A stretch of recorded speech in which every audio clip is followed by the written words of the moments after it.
Hello lovelies, welcome back, it's KK here. January has just passed and in today's video, I'm recording my monthly calendar for it. If you're new here, I don't use my monthly calendar that much.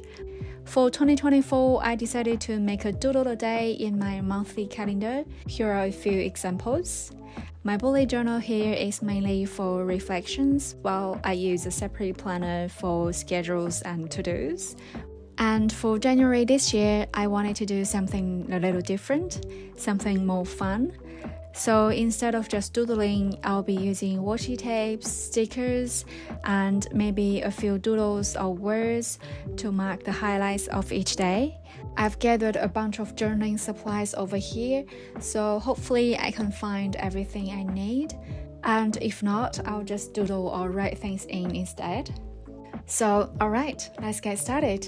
I think this will be a great way to capture memories while also making use of my sticker collections. Honestly, I have so many stickers that I don't even know when I'll ever use them all.